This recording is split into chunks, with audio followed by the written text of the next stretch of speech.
तो हम लोग इस चैप्टर को अच्छे से समझेंगे। चैप्टर बहुत ही ईजी है।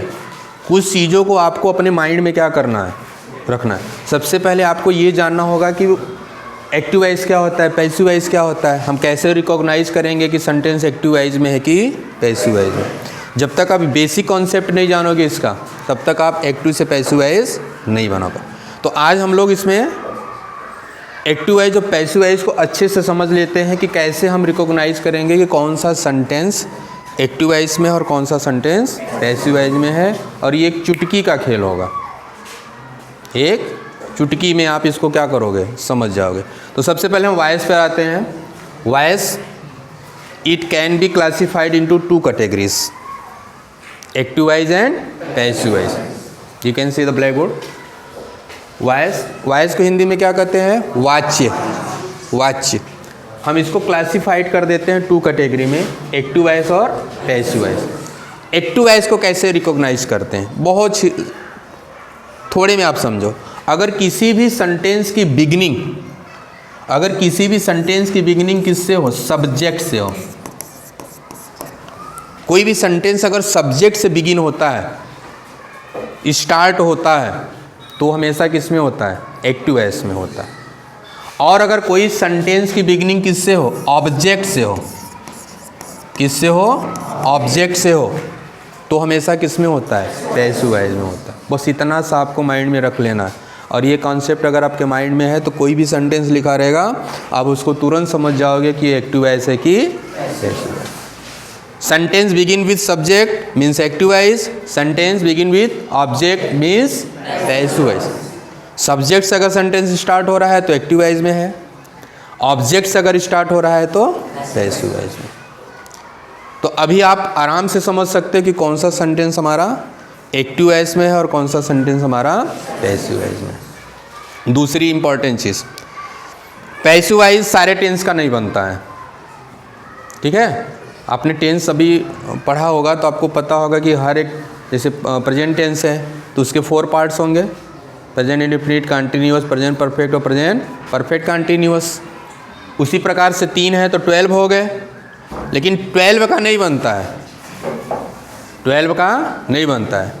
तो आप जैसे जैसे पढ़ते जाओगे आपको क्लियर होता चला जाएगा किस किस टेंस का बनता है और किस किस टेंस का नहीं बनता है। वैसे मैं हल्के में बता दे रहा हूँ, जितने भी परफेक्ट कंटिन्यूअस टेंस है उनका नहीं बनता है।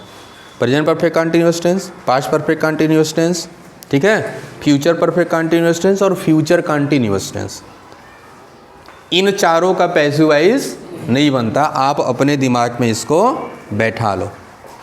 क्लियर।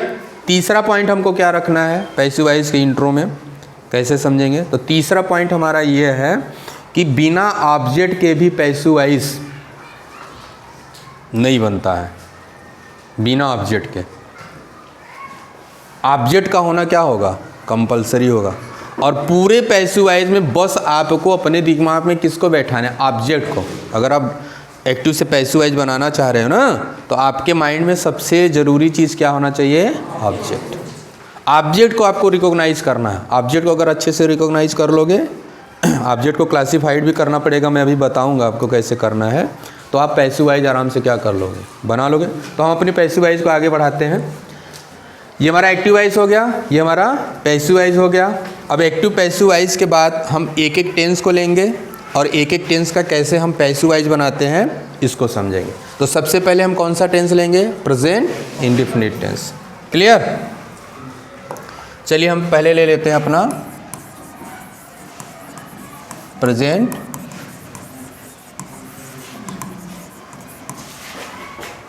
Indefinite tense. अब प्रेजेंट इंडेफिनिट टेंस में हमको 2 चीज़ें माइंड में रखनी होगी। हमारा पूरा एक्टिव वॉइस और पैसिव वॉइस डिपेंड करेगा किस पे, स्ट्रक्चर पर। तो पहले हम सबसे पहले आपको एक स्ट्रक्चर बताएंगे जिससे आप प्रेजेंट इंडेफिनिट टेंस के सेंटेंस को क्या कर लो, रिकॉग्नाइज कर लो। तो उसको रिकॉग्नाइज करने के लिए क्या करेंगे आप, ये जो एक्टिव वॉइस का स्ट्रक्चर है उसको माइंड में रखेंगे। तो प्रेजेंट इंडेफिनिट टेंस का एक्टिव वॉइस का स्ट्रक्चर क्या है, आपको क्या मिल जाता है, subject plus first form of the verb. May be yes या यस भी आपको मिलेगा इसमें, तो वो बहुत बड़ी बात नहीं है। Subject plus first form of the verb अगर मिल जाता है किसी भी सेंटेंस में, that sentence to be in present indefinite tense, वो सेंटेंस किस में हो जाएगा? प्रेजेंट इंडेफिनिट टेंस में हो जाए। अगर आपको सब्जेक्ट के साथ डज नॉट या डू नॉट मिल जाता है तब भी आपका सेंटेंस किस में होगा? प्रेजेंट इंडेफिनिट टेंस में होगा। हम एक एग्जांपल लेके समझ लेते हैं। I have 3 sentence.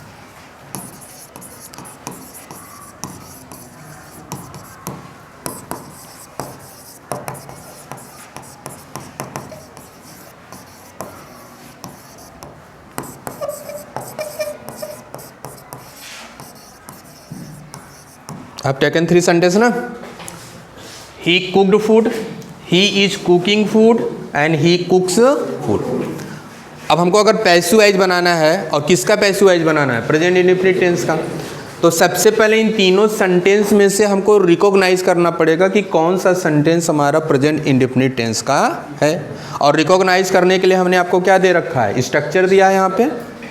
इसी स्ट्रक्चर को इस पे क्या कर देना? फिट। जो सेंटेंस इस स्ट्रक्चर को फॉलो करेगा वो हमारा क्या हो जाएगा?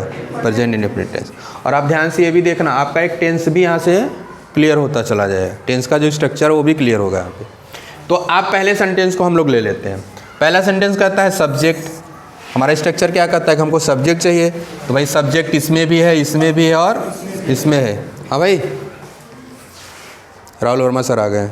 हाँ भाई, सब्जेक्ट क्या है? इसमें इसमें इसमें तीनों में सब्जेक्ट है ना।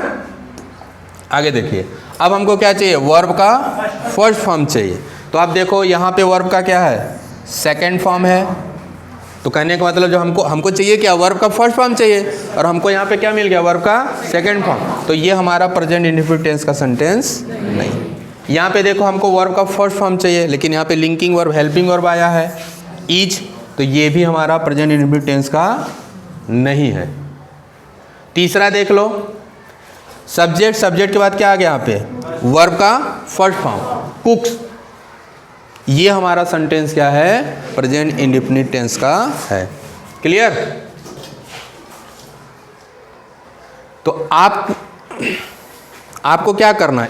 ये स्ट्रक्चर का यूज करके आपको कोई भी सेंटेंस पहचानना पड़ेगा, रिकॉग्नाइज करना पड़ेगा कि किस टेंस से रिलेटेड है। जैसे मैं एक दूसरा भी सेंटेंस लेके दिखा दूं आपको।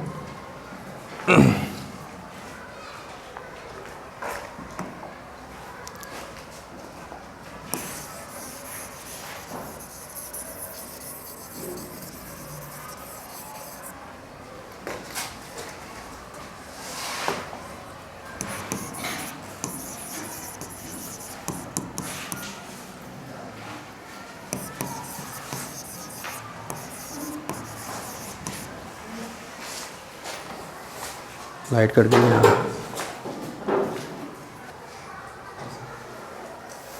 देखो मैंने दूसरा सेंटेंस ले लिया है। एक सेंटेंस हमारा ही डज इट और दूसरा है he does not sing a song. अब आपको रिकॉग्नाइज करना है कि इसमें प्रेजेंट इंडेफिनिट टेंस का सेंटेंस कौन सा है।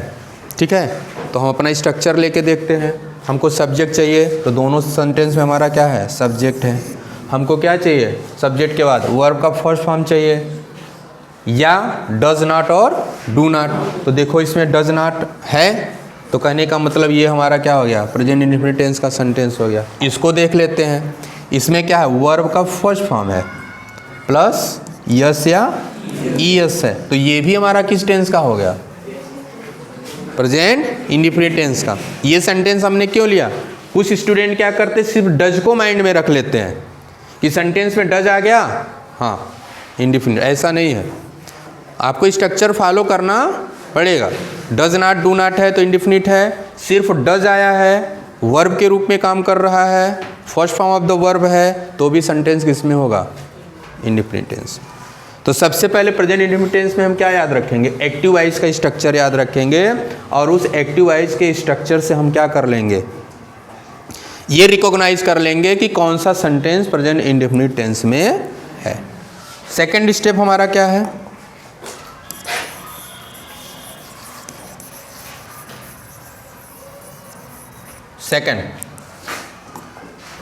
सेकेंड में आप क्या करना है? आपको ऑब्जेक्ट फाइंड आउट करना है। किसको? ऑब्जेक्ट। और ऑब्जेक्ट में क्या फाइंड आउट करना है कि ऑब्जेक्ट हमारा सिंगुलर है कि प्लूरल है, ये फाइंड आउट कर लेना। अब जैसे मैं एग्जांपल लेके दिखा रहा हूँ आपको, ही प्लेस हॉकी। क्लियर? तो पहला हमारा रूल है कि हम एक्टिव वॉइस के स्ट्रक्चर से मिलाएं कि किस टेंस का है। तो देखो यहाँ पे हमको सब्जेक्ट मिल गया, first form of the verb मिल गया, it means the sentence to be in present indefinite tense. अब सेकंड हमको क्या करना है, हमको ऑब्जेक्ट देखना है। तो किसी भी इंग्लिश के सेंटेंस में सबसे पहले हमारा क्या रहता है, सब्जेक्ट, मिडिल में वर्ब और लास्ट में हमारा क्या रहता है, ऑब्जेक्ट रहता है। लेकिन भाई आपको ये पता करना पड़ेगा कि ऑब्जेक्ट है कि नहीं है, ये भी क्लियर करना पड़ेगा, क्योंकि कुछ सेंटेंस ऐसे होते हैं जो लास्ट में आते हैं लेकिन ऑब्जेक्ट का काम नहीं करते हैं। अब आप हमको बताओ कैसे पता करोगे कि हमारा ऑब्जेक्ट है कि नहीं है। तो इसके लिए मैं छोटा सा तरीका बताता हूँ। जो हमारा वर्ब है ना, वर्ब में क्या लगा के प्रश्न करो, क्या लगा के प्रश्न करो, और आंसर में आपका ये वर्ड अगर आ जाता है तब तो ये ऑब्जेक्ट है। या किसको लगा के प्रश्न करो, आंसर में ये लास्ट वाला वर्ड अगर आ जाता है तब तो ऑब्जेक्ट है। अगर आंसर में लास्ट वाला वर्ड नहीं आता है तो ऑब्जेक्ट नहीं है। क्लियर? पास करो। अब मैं क्वेश्चन कर रहा हूँ, आप देखो आंसर में आपको अगर ये मिल जाता है तो हमारा ऑब्जेक्ट है, अगर नहीं मिलता है तो हमारा ऑब्जेक्ट नहीं। क्या खेलता है, मिल गया आंसर। आपको हर सेंटेंस में ऐसे, एक मैं और ले लेता हूँ, आप देखो,